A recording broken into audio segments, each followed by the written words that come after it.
Bradesco. Entre nós, você vem primeiro. Olá, boa noite. Boa noite. 3 meses depois da execução do empresário Vinícius Gritzbach no Aeroporto Internacional de São Paulo, a polícia dá o caso por esclarecido. Segundo as investigações, 2 criminosos seriam os mandantes. Eles ainda estão foragidos. Este homem é apontado pela Polícia Civil como um dos mandantes do assassinato de Vinícius Gritzbach em novembro do ano passado. Emílio Carlos Gongorra Castilho, de 44 anos, tem passagens por tráfico, porte de armas, falsidade ideológica e associação criminosa. Ele é conhecido pelos apelidos de João Cigarreira e Bill e teria ligações com as facções criminosas PCC e Comando Vermelho. O Cigarreira determinando de uma forma unilateral, decisão dele, tá?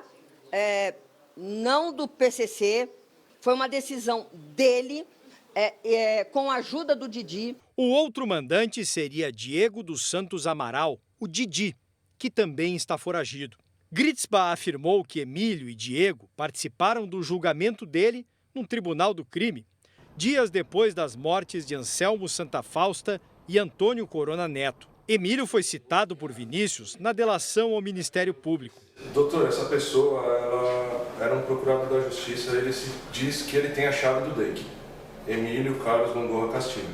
Segundo uma das denúncias do empresário, os policiais não o livrariam do crime nem se fossem pagos 60 milhões de reais, pois Cigarreira já teria acertado para que colocassem Gritzbach como alvo principal. A investigação mostrou que Emílio Castilho e Anselmo Santa Fausta tinham investimentos em criptomoedas com Vinícius Gritzbach. A aplicação teria dado errado e a dívida com os criminosos ultrapassava 100 milhões de reais. Esse teria sido um dos motivos para Castilho mandar matar Gritzbach. Ele mandou fazer isso para vingar a morte do Anselmo e do dinheiro que foi roubado dele. Isso está em evidência, nós temos prova disso.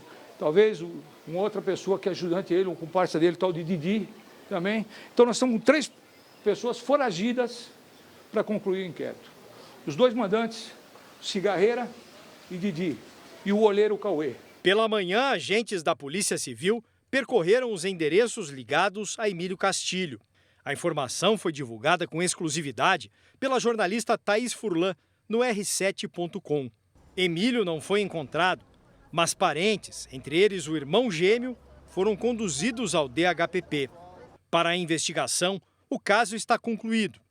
Emílio Castilho e Diego Amaral contrataram os 3 policiais militares, Cabo Denis, Soldado Juan e o Tenente Genauro, para executar Gritzbach. As defesas de Emílio Castilho e Diego Amaral não foram localizadas. A defesa dos policiais nega que eles tenham participado do crime.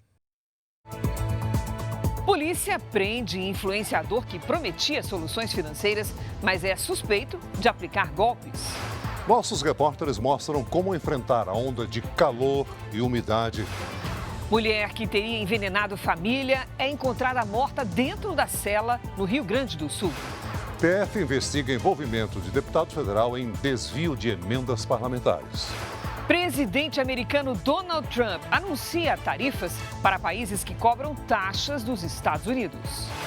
Terroristas do Hamas recuam e dizem que vão libertar mais 3 reféns israelenses no próximo sábado. No futebol, briga entre jogadores no Clássico Carioca.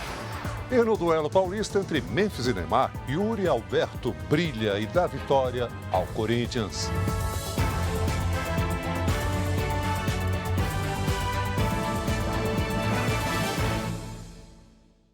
Oferecimento: Crédito Bradesco. Dinheiro na hora em 3 cliques pelo app.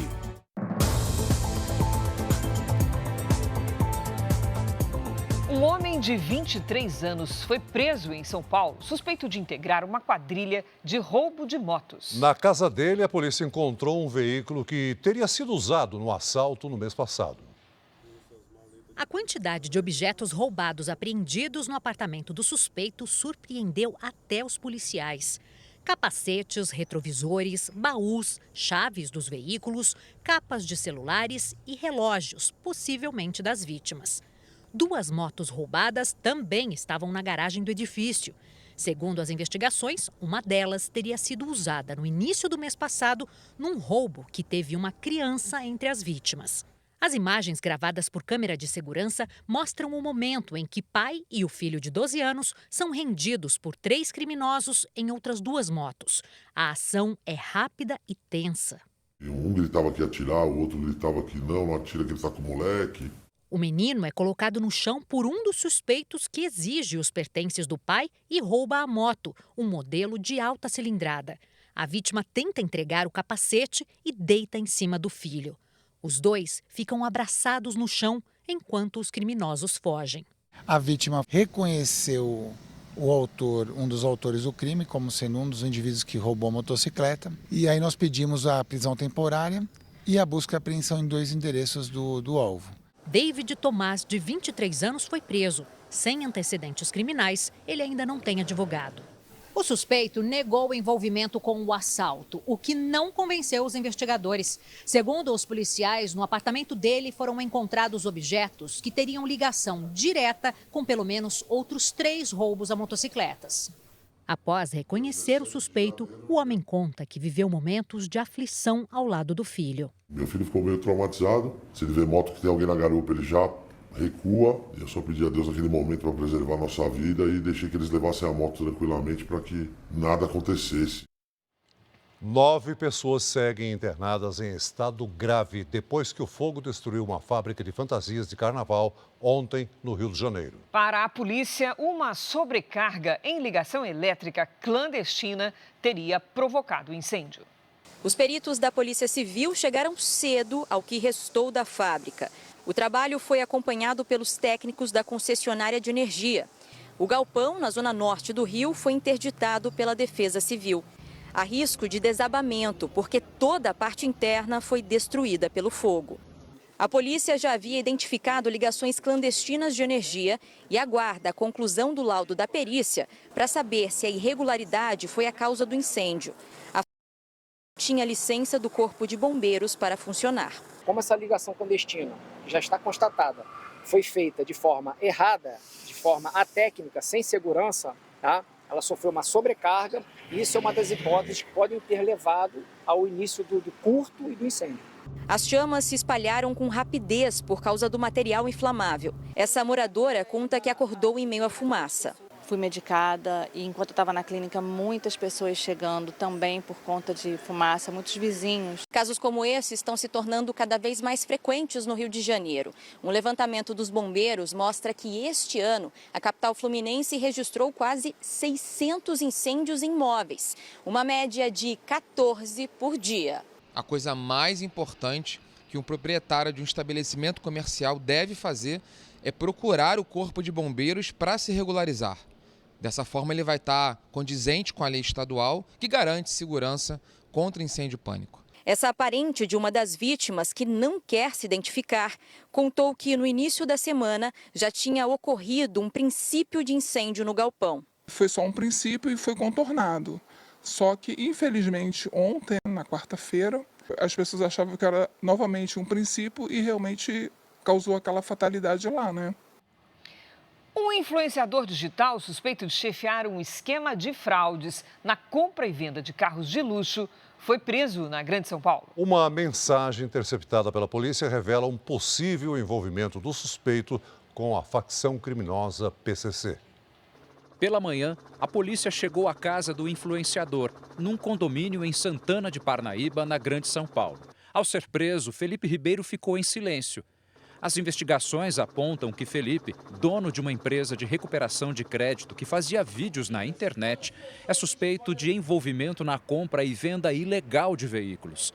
Ele se comprometia em quitar as dívidas, mas não cumpria.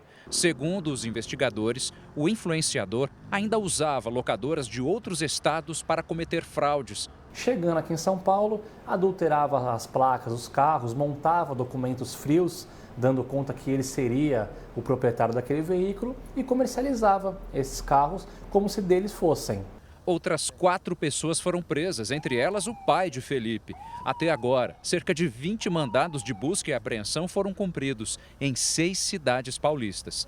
Não é a primeira vez que Felipe Ribeiro é alvo de uma operação policial. 5 meses atrás, ao cumprir mandado de busca e apreensão na casa dele por suspeita de estelionato, foi encontrada uma arma de fogo sem registro. Felipe foi preso, mas liberado em audiência de custódia. As investigações prosseguiram e apontaram outros possíveis crimes. Agora, o influenciador também é suspeito de lavagem de dinheiro por meio de lojas de carros de luxo. A polícia acredita que ele faça parte de um esquema de tráfico de drogas e ter apoio de uma organização criminosa. Demonstra esse vínculo, né, essa íntima ligação que ele tem com a organização criminosa, apesar de não fazer parte oficialmente da organização. A defesa de Felipe afirma que ele é inocente. Vamos preparar a defesa técnica dele para provar que ele não tem nada a ver com o crime organizado e o trabalho dele é totalmente lícito. Nesta rede social, onde tinha quase 50 mil seguidores, Felipe dava dicas de como resolver problemas financeiros. E a partir do momento que a pessoa começa a seguir a rede social dele, ele começa um trabalho mais intenso para tentar convencer a pessoa a cair nos golpes que ele aplica. A combinação de temperaturas elevadas e alta umidade pode aumentar a sensação térmica até os 50 graus. As ondas de calor são um perigo para a saúde, principalmente para quem fica exposto ao sol. O termômetro marcava 37 graus ao meio-dia no centro de São Paulo. Nesse calorão, cada lugar à sombra vira um refúgio valioso. Aonde tem a sombra a gente tem que encostar e o guarda-chuva e o protetor solar também é necessário, né? Este físico da Universidade de São Paulo explica que a combinação de sol escaldante com umidade elevada traz uma sensação parecida com a de uma sauna, mesmo a céu aberto. A maneira normal do nosso corpo regular a nossa temperatura é através do suor. Com isso você evapora água e com isso, ao evaporar essa água, retira calor do seu corpo. Por isso a temperatura aparenta ser ainda maior do que mostram os termômetros. Existe a previsão de que a sensação térmica na cidade de São Paulo e em particular no Rio de Janeiro possa atingir valores próximos a 50 graus. Além de aumentar a temperatura média do planeta, estamos intensificando essas ondas de calor e chuvas muito fortes. O especialista ainda faz um alerta. É importante que as pessoas fiquem atentas aos riscos associados às altas temperaturas e mudanças meteorológicas repentinas. O calor forte que está fazendo em São Paulo pode ser perigoso para a saúde, especialmente para idosos e crianças. Em Joinville, Santa Catarina, um homem de 58 anos morreu depois de atingir uma temperatura corporal de 43 graus.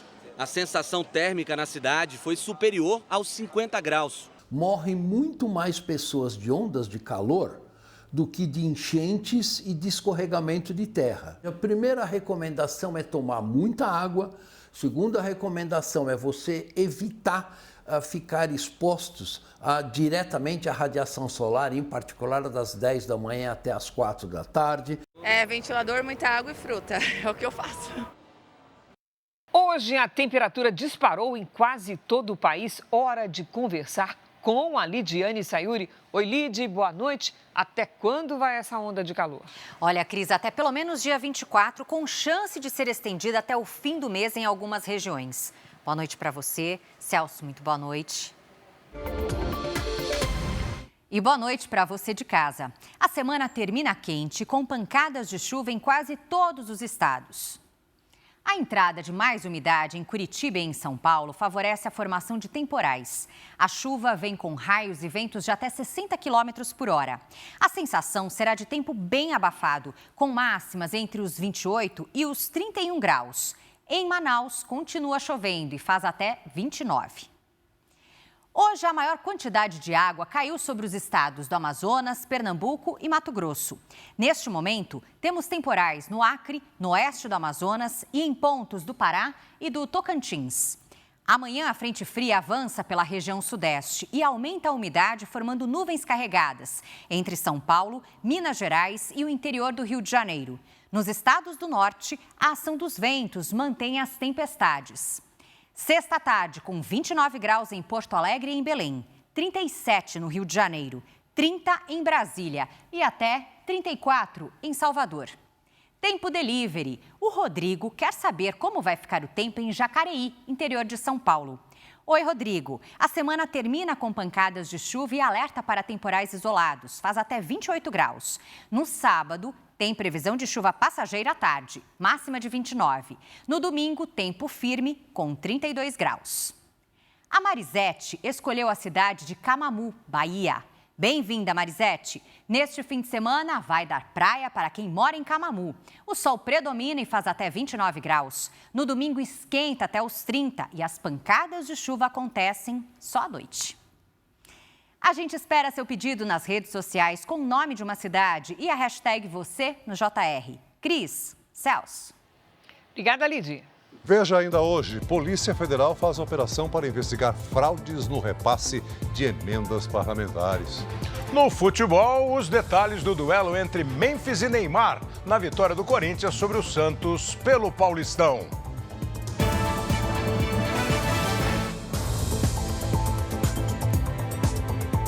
O Hamas anunciou que vai libertar mais 3 reféns no próximo sábado. O grupo terrorista havia ameaçado suspender a troca de sequestrados por prisioneiros, mas cedeu depois da pressão do presidente americano Donald Trump. A multidão aplaude a chegada de Oad Ben-Ami à casa da família. O refém libertado no último sábado teve alta hospitalar. Centenas de pessoas, incluindo muitas crianças, fizeram questão de demonstrar apoio.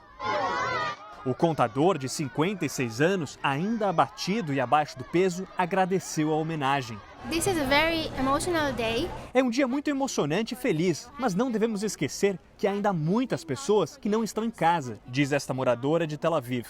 Parentes do refém Segev Kalfon, de 27 anos, disseram hoje ter recebido sinais de que ele está vivo.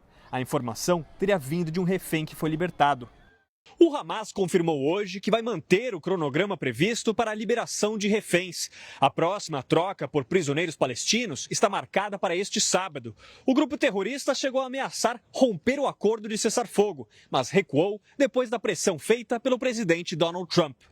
Trump alertou: se o Hamas não libertasse todos os reféns neste sábado, o cessar-fogo deveria ser cancelado para que Israel retomasse os ataques em Gaza. O porta-voz do governo anunciou hoje que as forças israelenses estão preparadas para agir em caso de descumprimento da trégua. Apesar do cessar-fogo, um foguete partiu hoje da faixa de Gaza, mas caiu dentro do território palestino. O equipamento lançador foi destruído pelas forças israelenses.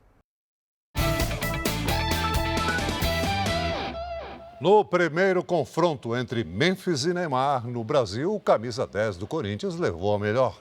Vamos conversar com Kleber Machado porque o favoritismo do Timão prevaleceu. E na disputa entre os alvinegros, melhor para o da capital, que ganhou o primeiro clássico do ano. Não foi mesmo, Kleber Machado? Foi, Cris. Boa noite. Boa noite, Celso. Boa noite a todos. O Corinthians está fazendo um campeonato impecável, não é? É até agora o melhor time, a situação é muito confortável.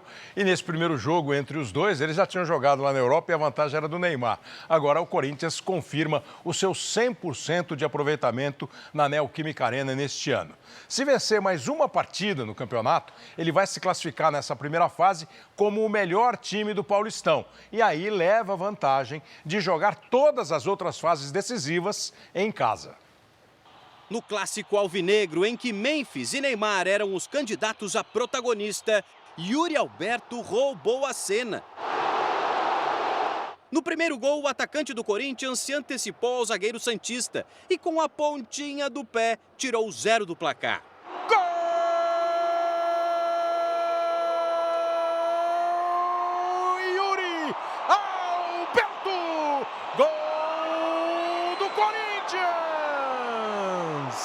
E no segundo, aproveitou o presente que recebeu de Memphis e só completou de cabeça. Gol!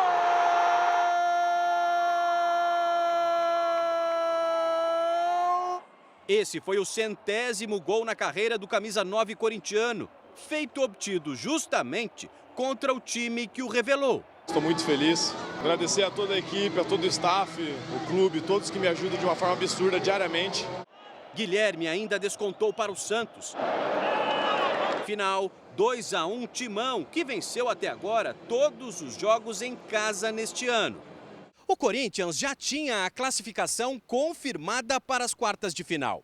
Mas a primeira vitória em clássicos no ano, aqui na Neoquímica Arena, trouxe mais uma vantagem no Paulistão.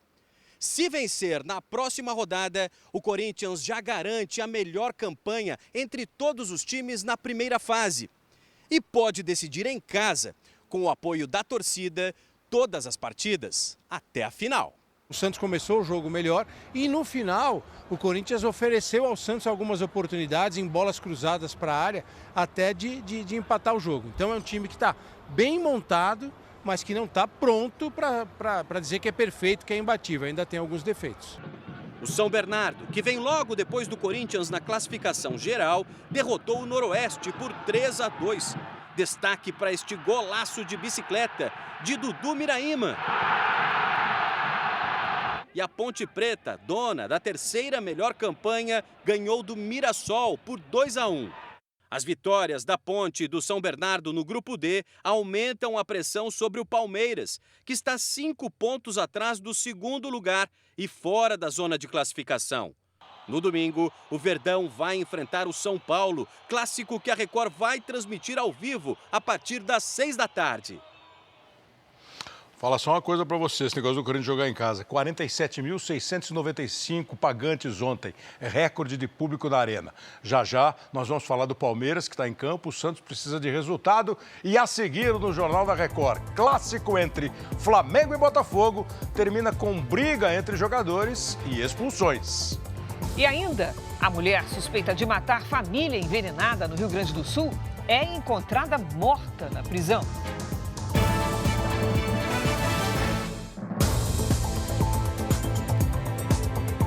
Assaltantes fizeram 2 vítimas em menos de 5 horas em bairros nobres de São Paulo. Uma delas morreu, a outra está internada em estado grave.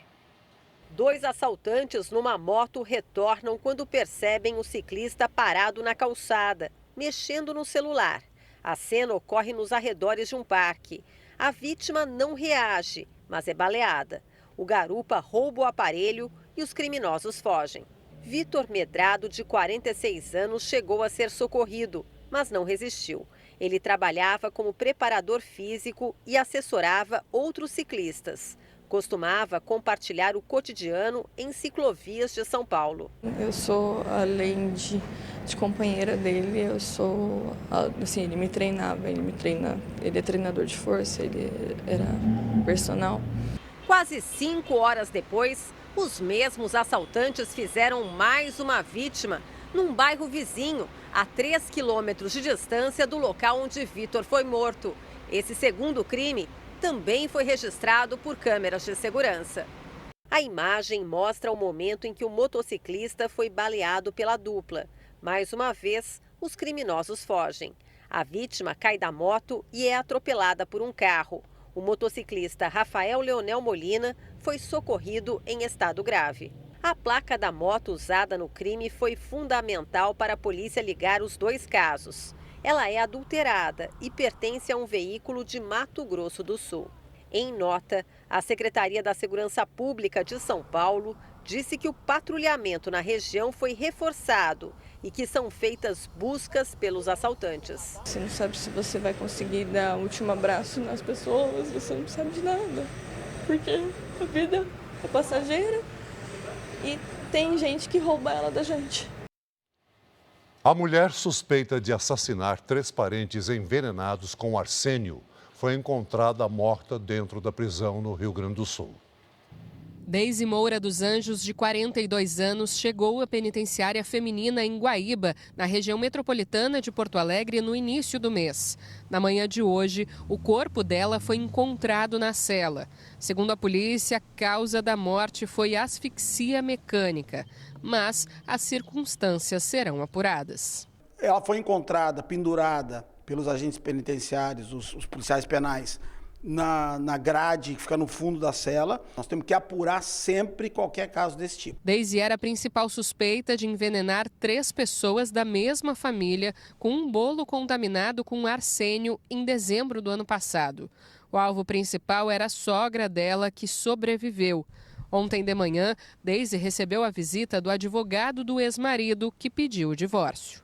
Apesar da morte, a investigação sobre o envenenamento continua para determinar se houve a participação de outras pessoas nos crimes. O inquérito deve ser enviado ao Ministério Público na semana que vem. Se Daisy for a única indiciada, o processo deverá ser arquivado. Na primeira penitenciária onde ficou presa, Daisy chegou a receber ameaças de outras detentas. As presas de Torres tinham conhecimento de todos os fatos e sabiam que ela estava lá. E com base nisso faziam ameaças, iam até a janela da cela para ameaçá-la, Daisy. A polícia também investiga a possibilidade de Daisy ter envenenado o sogro em setembro de 2024. O corpo dele foi exumado para a perícia. Um dia depois da operação policial que tentou prender um dos criminosos mais procurados do Rio de Janeiro, uma granada foi encontrada numa estação de trem que cruza o complexo de Israel. O conjunto de comunidades é controlado por Peixão, traficante que tem mais de 20 mandados de prisão e nunca foi capturado. A circulação de trens foi interrompida no início da manhã após uma granada ser encontrada na linha férrea. O artefato foi removido em segurança e ninguém ficou ferido.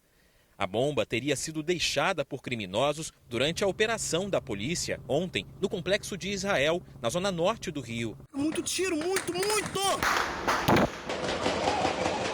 Imagens feitas de dentro do blindado da PM mostram um prédio onde criminosos estariam escondidos.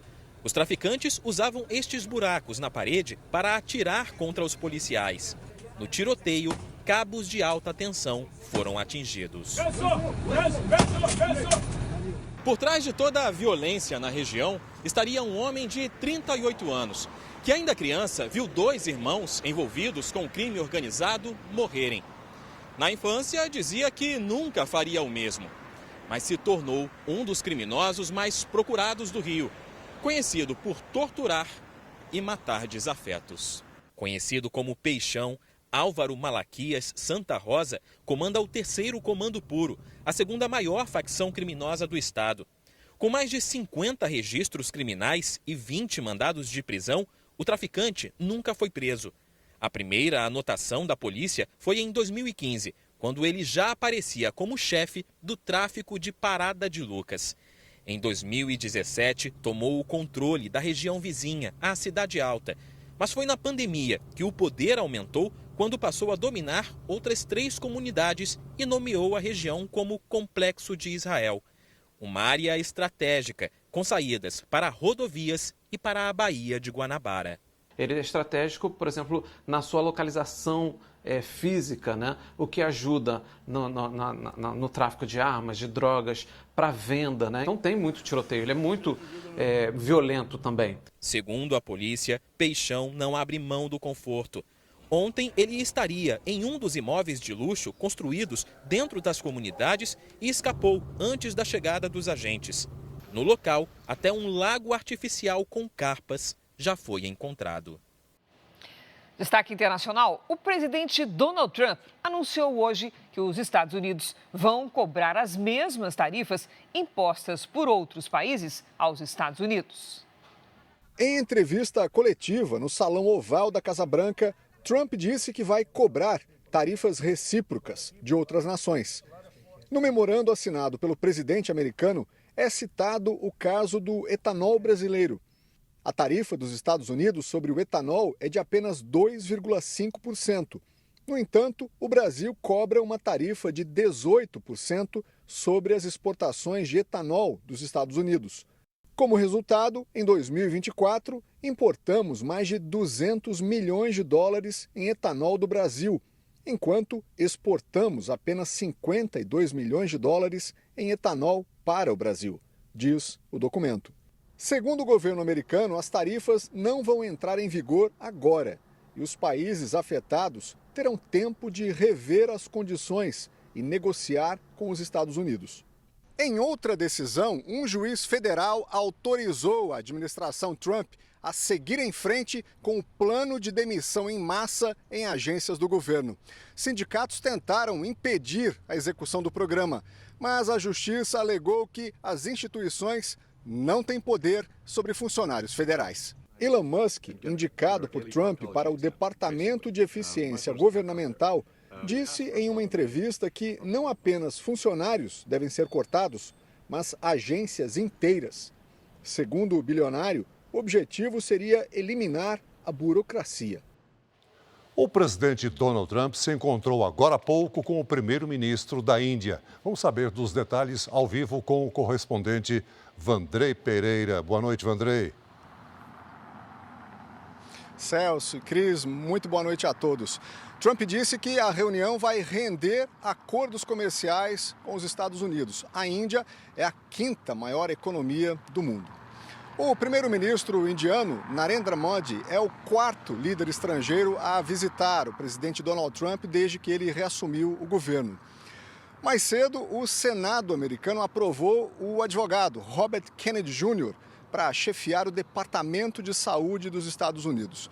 O sobrinho do ex-presidente John Kennedy assumiu o cargo no Salão Oval da Casa Branca junto ali com Donald Trump. E sobre as chamadas tarifas recíprocas, Trump garantiu que os americanos não serão prejudicados economicamente. Cris e Celso. Obrigado, Vandrei. Em uma rede social, Elon Musk sugeriu que o governo do democrata Joe Biden financiou a eleição de Lula contra Jair Bolsonaro em 2022. Foi na resposta a uma postagem do senador republicano Mike Lee. O republicano pergunta: se o governo dos Estados Unidos tivessem financiado a derrota de Bolsonaro para Lula, isso te incomodaria? E Musk responde: bem, o Estado Profundo dos Estados Unidos de fato fez isso. Estado Profundo é um termo usado para indicar um governo secreto. Musk se referiu às verbas enviadas pelos Estados Unidos para financiar projetos no Brasil por meio do programa USAID, que foi extinto pelo presidente Trump. O governo brasileiro não comentou. Representantes dos países que integram a OTAN, a Organização do Tratado do Atlântico Norte, se reuniram hoje para discutir o fim da guerra na Ucrânia. O novo chefe do Departamento de Defesa dos Estados Unidos participou pela primeira vez da reunião na Bélgica. Pete Hegseth elogiou a iniciativa do presidente Donald Trump em negociar o fim da guerra no leste europeu. End to this war. Ele negou qualquer traição à Ucrânia e disse que nenhum país envolvido no conflito vai ter tudo o que quer. A afirmação tenta acalmar os ânimos europeus depois da conversa por telefone entre Donald Trump e Vladimir Putin. Em comunicado conjunto, líderes do continente afirmam que a Europa e a Ucrânia não podem ficar de fora dessa negociação. No próximo dia 24, a invasão da Ucrânia completa 3 anos.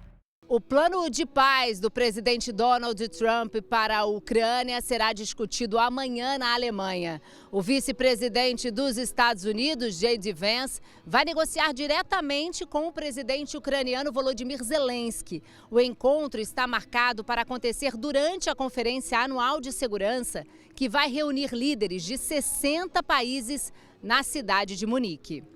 Zelensky disse hoje que gostaria de chegar a um acordo primeiro com Trump antes de envolver a Rússia nas negociações. 1 a cada 4 brasileiros já perdeu dinheiro em fraudes financeiras. Uma das mais comuns é o envio de boletos falsos. Vamos conversar com a Patrícia Lages. Oi, Pati, boa noite. Olha, mesmo com tantos instrumentos para pagar, como Pix, etc., muita gente ainda prefere o boleto, né? Muita gente sim, viu, Cris? Boa noite para você, boa noite, Celso, e boa noite para você de casa. O boleto bancário ainda é amplamente usado, principalmente para o pagamento de despesas constantes, como mensalidades e contas de serviços públicos. 76% dos consumidores preferem pagar compras a prazo com boletos. Isso porque cerca de 44% dos brasileiros não têm cartão de crédito. E entre os que têm, nem sempre o limite é suficiente. Agora nós vamos ver algumas dicas para verificar a autenticidade do boleto. Olha só, veja se os 3 primeiros dígitos lá na frente no código de barras correspondem ao número do banco emissor. E confira se os últimos dígitos correspondem ao valor real do boleto. Os últimos dígitos sempre são o valor do boleto. E o valor que está aqui na linha digitável é o que vai valer para pagar o boleto, não aquele que está no corpo do boleto. Veja também se os dados do recebedor e do pagador estão corretos. Dicas valiosíssimas, né, Paty? Agora, o pagamento de boletos por aplicativos ou por sites dos bancos costuma ser mais seguro, né? Costuma sim, Cris. Olha só, o pagamento é seguro, mas é preciso ter alguns cuidados. Como não há um recibo físico, o próprio consumidor pode ficar na dúvida se ele pagou ou não. Uma dica simples é verificar o extrato da conta para ver se o valor foi debitado. E, além disso, o site do Banco Central disponibiliza o SIGEF, que é o Sistema de Gerenciamento Financeiro. Nele é possível verificar o status de pagamento dos boletos gratuitamente. O site oficial do Banco Central é o bcb.gov.br. Para mais informações sobre finanças, acesse o r7.com. Cris, Celso. Obrigada, Paty.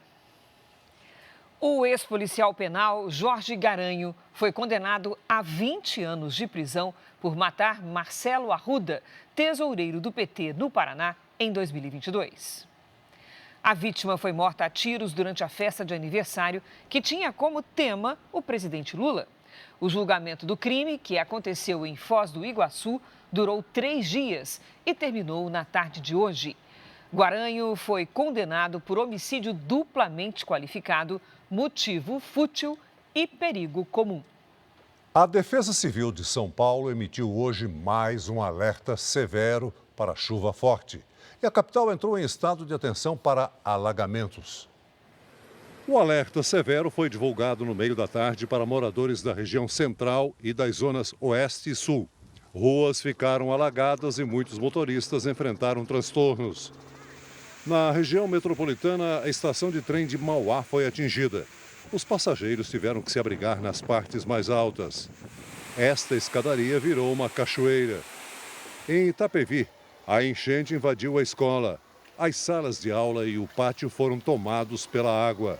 No centro da cidade, pedestres precisaram ser resgatados com um trator da prefeitura. Em toda a capital e região metropolitana foram registradas 10 ocorrências de alagamentos e enchentes e 82 quedas de árvores. O governo de São Paulo inaugurou hoje um novo centro de gerenciamento de emergências da Defesa Civil.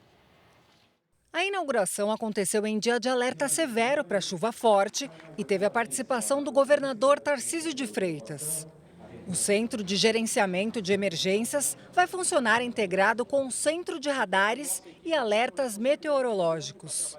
Daqui será possível acompanhar de forma detalhada as condições meteorológicas e ocorrências relacionadas ao clima em todo o estado. Olha aonde vai o nível de responsabilidade aqui dos alertas, porque a gente tira as pessoas muitas vezes na madrugada, pessoas com problemas de locomoção, criança de colo, em área de risco, e a gente tem que levar, no mínimo, dignidade e atendimento a essas pessoas. Na chuva forte de hoje, a tecnologia foi usada para monitorar as áreas mais críticas em tempo real. Foram enviados 11 alertas para diversos municípios, incluindo um alerta extremo para regiões com alto risco de deslizamento e inundações. O sistema de monitoramento utiliza 7 radares e dados de sistemas privados para gerar informações precisas e rápidas e fazer o mapeamento de mais de 900 áreas de risco. O investimento para a criação das novas instalações foi de 47 milhões de reais.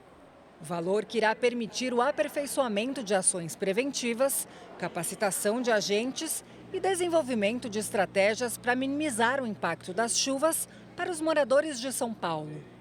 Além dos equipamentos, o novo espaço também vai acomodar especialistas como geólogos, meteorologistas e hidrólogos. O Brasil ultrapassou hoje o número de 100 mortes por dengue este ano. De acordo com o Ministério da Saúde, 109 óbitos foram confirmados no país e mais de 287 mil casos da doença. Os estados que registraram o maior número de casos prováveis por 100 mil habitantes foram Acre, São Paulo e Mato Grosso. Vamos agora a Brasília, porque a Polícia Federal realizou hoje uma operação que apura fraudes no repasse de emendas parlamentares. Nosso colega Luiz Fara Monteiro chega com os detalhes. Oi, Fara, boa noite. Oi, Cris, boa noite a você, ao Celso e a todos que acompanham o Jornal da Record. A suspeita, Cris, é de desvio de valores destinados a um hospital do Rio Grande do Sul. Os crimes investigados são de desvio de recursos públicos e corrupções ativa e passiva. Os agentes estiveram em 11 endereços em Brasília e em 5 cidades do Rio Grande do Sul para cumprir 13 mandados de busca e apreensão. A ação foi autorizada pelo ministro Flávio Dino, do Supremo Tribunal Federal. Ele citou os consistentes indícios de desvios de recursos públicos equivalentes a 6% dos valores repassados. Segundo a Polícia Federal, 3 emendas parlamentares do deputado federal Afonso Mota, do PDT do Rio Grande do Sul, teriam sido alvo da negociação de lobistas. 2 no valor de R$200 mil cada e uma de R$670 mil, todas destinadas ao Hospital Ana Nery, na cidade de Santa Cruz do Sul. Apesar de repassar as verbas, o deputado Afonso Mota não é alvo de buscas. Posso garantir de forma absoluta, independentemente da investigação que está sendo feita, que todos os procedimentos com relação a essas 13 emendas que são objeto da investigação foram adotados de forma conveniente e de forma a seguir os rituais das emendas parlamentares da Câmara. As investigações indicam que um grupo de lobistas abordava deputados e senadores em busca de emendas.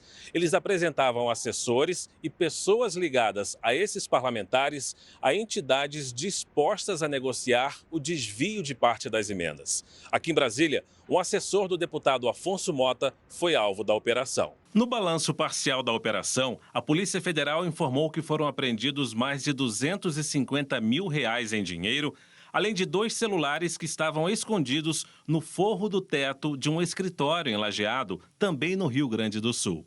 Em nota, o Hospital Ana Nery informou que colabora com as autoridades e se coloca à disposição para contribuir com o esclarecimento dos fatos. O presidente Lula esteve hoje no Amapá e voltou a criticar o atraso na liberação dos estudos sobre a exploração de petróleo na margem do estado. O presidente Lula começou o dia na capital do estado, Macapá. Ele fez uma série de entregas de obras de infraestrutura para a região. No discurso, o presidente criticou quem é contra a exploração de petróleo no litoral do estado. Lula defende a aprovação pelo IBAMA dos estudos que podem permitir as ações da Petrobras na região. Tem gente que fala que não pode pesquisar a margem equatorial para saber se a gente tem petróleo. Primeiro, ninguém nesse país tem mais responsabilidade do que eu, climática. Eu quero preservar, mas eu não posso deixar uma riqueza que a gente não sabe se tem e quanto a 2 mil metros de profundidade, enquanto o Suriname e a Guiana estão ficando ricos às custas do petróleo que tem a 50 quilômetros de nós. O presidente do Senado, Davi Alcolumbre, do União Brasil do Amapá, também defendeu a iniciativa. O Amapá já dá para a humanidade, para o planeta Terra, a maior contribuição ambiental de um Estado da Federação.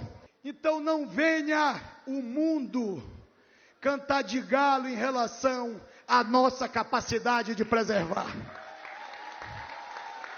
O mundo não pode impor ao Amapá nada na relação da preservação e da manutenção do meio ambiente. A ministra do Meio Ambiente, Marina Silva, já se posicionou publicamente várias vezes contra a exploração do petróleo na região. Do Amapá, o presidente veio para o estado do Pará, onde tem compromissos em Belém hoje e amanhã. Uma das agendas é uma das bandeiras do governo. Lula entregou 1.008 casas do programa Minha Casa Minha Vida. Amanhã ele participa do anúncio da ampliação do microcrédito produtivo orientado, projeto de empréstimo do Banco da Amazônia para empreendedores e microempreendedores. Você pode acessar outras notícias de Brasília no r7.com. E eu volto com vocês aí na bancada em São Paulo, Cris e Celso. Obrigada, Fara. O governo federal estuda reabrir a investigação da morte do ex-presidente Juscelino Kubitschek. A dúvida que deve ser esclarecida é se a colisão entre um ônibus e o carro do ex-presidente, que matou Juscelino em 1976, foi acidental ou provocada por algum agente externo. A decisão deve ser tomada amanhã numa reunião no Recife. Um edifício em construção desabou na zona norte de São Paulo. Segundo a prefeitura, a construção de 7 andares estava embargada desde janeiro por estar acima do limite permitido. O dono do prédio já tinha sido multado. Pelo menos 2 pessoas ficaram feridas. Um homem fraturou a perna e foi socorrido. Ele trabalhava numa obra vizinha. 3 jogos completam a 9ª rodada do Campeonato Paulista e o Kleber Machado vai trazer os gols pra gente. Diga, Kleber. Trago. O Palmeiras está jogando em Limeira. O jogo está no segundo tempo e o Palmeiras está ganhando o jogo por 2-0. Vamos dar uma olhada nos gols. O Palmeiras ainda não consegue entrar na zona de classificação com essa vitória, mas fica ali a 1 rodada dos seus adversários pela primeira posição. E olha que belo gol fez o Maurício. O lançamento foi do Gustavo Gomes. Ele percebeu que o goleiro estava saindo do gol e fez por cobertura o 5º gol do Maurício no campeonato. Foi o primeiro gol do Palmeiras lá em Limeira contra a Internacional. Tudo bonito, né? O lançamento do Gustavo e a boa visão e execução da jogada do Maurício. O Palmeiras fez ainda um segundo gol que foi marcado pelo Flaco Lopes. Flaco Lopes agora está fazendo o gol. Ele estava em jejum, já faz o segundo dele no ano, depois do escanteio cobrado pelo Rafael Veiga. Por isso, todo mundo dando uma força aí para o argentino, que foi o artilheiro do Palmeiras no ano passado. Esse ano ele ainda não tinha marcado, marcou na última rodada e fez hoje o segundo gol. Então está 2-0 para o Palmeiras. Também estão jogando agora Guarani e Novo Horizontino. O jogo está no segundo tempo e o placar é de 0-0. E mais tarde, o São Paulo joga contra o Velo Clube. Essa partida vai ser em Brasília. Pelo Campeonato Carioca, grande clássico, Flamengo e Botafogo. O Flamengo venceu por 1-0, mas o que chamou a atenção foi a briga entre os jogadores no final do clássico. Com a bola rolando, o Flamengo garantiu a 2ª vitória contra o Botafogo em apenas 10 dias. Léo Ortiz fez o gol do jogo. Mas bastou o apito final para a confusão começar. Depois de uma discussão entre Bruno Henrique e o argentino Alexander Barbosa, os jogadores dos 2 times se envolveram em uma briga generalizada. O árbitro expulsou Barbosa. A punição revoltou ainda mais o botafoguense, que tentou agredir o atacante rubro-negro, mas recebeu um soco do zagueiro Cleiton, que também acabou expulso junto com o companheiro de time Gerson. Barbosa perdeu um dos dentes na briga. Quando tudo parecia ter acalmado, um novo episódio de violência. Os jogadores do Botafogo esperaram a equipe do Flamengo no corredor que dá acesso aos vestiários do Maracanã. Quando os rubro-negros chegaram, a confusão reiniciou. Os seguranças e a polícia militar tiveram que agir para separar os adversários. Eu não quero dar ibope para isso, porque o que importa realmente é a nossa vitória no campo. São cenas que não fazem parte do espetáculo. Nas ruas do Rio, a briga também virou assunto. Aquilo ali foi tudo uma palhaçada. É assim que começa as brigas nos estádios, entendeu?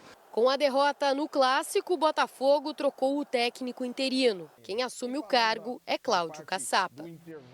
E a CBF anunciou hoje que o Wilson Seneme não é mais o presidente da Comissão de Arbitragem do Futebol Brasileiro. No clássico entre Corinthians e Santos, um duelo à parte. De um lado, o holandês Memphis, do outro, Neymar. E a gente ficou de olho em todos os detalhes que envolveram esses 2 jogadores, que atuam com a camisa 10. Se é o craque do time, tem que usar a camisa 10. É assim desde o Rei Pelé. E é o número que Neymar herdou no Santos. Também é o número que Memphis estreou no Clássico. A 10 não é só para mostrar coragem ao adversário, mas também liderar em campo. Dribles, jogo de corpo e lances espetaculares. Os nomes mais famosos do clássico entre Corinthians e Santos não decepcionaram. Neymar quase marcou no primeiro tempo, mas o chute foi defendido pelo gigante Hugo Souza. Já Memphis deu um passe de gala para Yuri Alberto fazer o segundo gol do Corinthians, que deu a vitória para os donos da casa. Neymar ainda acalmou os ânimos do holandês, que se desentendeu com o goleiro Gabriel Brazão. Aos 22 minutos do segundo tempo, o 10 da Vila sentiu o cansaço bater e foi substituído. O 10 da Fiel saiu mais tarde de campo e também exausto. O torcedor ele quer ver o melhor do seu principal jogador sempre, só que eu sempre fui um cara que sempre bati nessa tecla de falar, pô, é quase 2 anos sem o cara atuar, por mais que é o Neymar, que é um talento enorme, precisa de ritmo de jogo. E o Corinthians mais pronto, coletivamente, privilegia suas individualidades, no caso do Memphis. Foi a terceira partida de Neymar com a camisa do Santos desde que voltou ao futebol brasileiro. São poucos minutos em campo para quem ficou tanto tempo sem jogar. Até agora, são 2 empates e 1 derrota. E, por enquanto, nada de gol. No fim do jogo, os 2 craques resolveram trocar as camisas. As camisas 10. E por que não as chuteiras, que tratam a bola tão bem? E depois do jogo, a Paloma Totti conversou com o Neymar. O craque falou sobre a derrota no primeiro clássico desde a volta ao futebol brasileiro. Como é que foi para você esse clássico? Tinha muita expectativa, um fascínio da torcida enorme por você. Como é que você tá, Neymar? É sempre ruim perder um jogo, né? Ainda mais um clássico, que é sempre bom de jogar. Estou feliz de estar de volta, de estar disputando um clássico novamente. Acho que jogamos bem, começamos bem, principalmente os primeiros 20, 30 minutos ali. A gente conseguiu criar, conseguiu marcar da melhor forma. Mas clássico é isso, né? Igual o final de campeonato, decidido nos detalhes. E em 2 bolas eles conseguiram achar um espaço e fizeram o gol. A entrevista completa do Neymar a gente mostra para você domingo no Esporte Record, que começa às 11 da noite, Cris e Celso. Valeu, Kleber. Ok, Kleber. O Jornal da Record de hoje termina aqui. À 00:30 tem uma nova edição do JR. Fique agora com a novela Força de Mulher. E logo depois de Gênesis, você acompanha um episódio especial da série Reis. Saul é ungido rei de Israel. Você não pode perder? Ótima noite para você. Boa noite. Perfeito.